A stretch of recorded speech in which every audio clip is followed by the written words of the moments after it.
এক অমাবস্যার রাত। গাঁয়ের নাম ছিল কাঁকসা, এক দূরবর্তী গ্রাম, যেখানে দিনের আলো ফুরোলে অন্ধকারের রাজত্ব শুরু হয়। সেই গাঁয়ে বাস করত এক রহস্যময় নারী, তার নাম ছিল মাধবীলতা। গ্রামে সবাই বলত, সে মানুষ নয়, এক অভিশপ্ত আত্মা।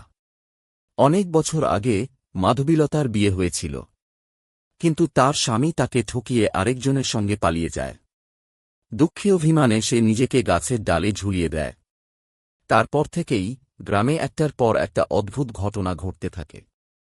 লোকজন বলে, মাধবীলতার আত্মা রাতের বেলায় গ্রামের পথে পথে ঘোরে।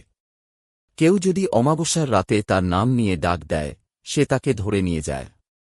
একদিন গ্রামের এক বেপরোয়া যুবক, বিমল, সাহস দেখাতে অমাবস্যার রাতে সেই পথে নামল। চারপাশে কেবল ঝিঁঝি পোকার আওয়াজ আর গাছের পাতা নড়ার শব্দ। হঠাৎ করেই এক ঠান্ডা বাতাস তার গা দিয়ে বয়ে গেল। সামনে তাকাতেই দেখল, এক সাদা শাড়ি পরা নারী ধীরে ধীরে তার দিকে এগিয়ে আসছে। নারীর চুল এলোমেলো, চোখগুলো শূন্যতায় ভরা। বিমল ভয় পেয়ে পেছন ফিরতে চাইল, কিন্তু তার পা যেন আটকে গেল মাটিতে।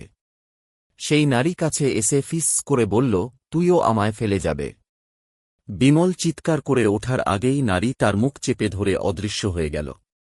পরদিন সকালে গ্রামের লোকজন বিমলের নিথর দেহ পেল সেই পথের পাশে। তার মুখে এক অদ্ভুত ভয়ের ছাপ ছিল। তারপর থেকে কেউ আর সাহস করে মাধবীলতার নাম নেয় না। সেই পথ এখনও গ্রামে অভিশপ্ত পথ নামে পরিচিত।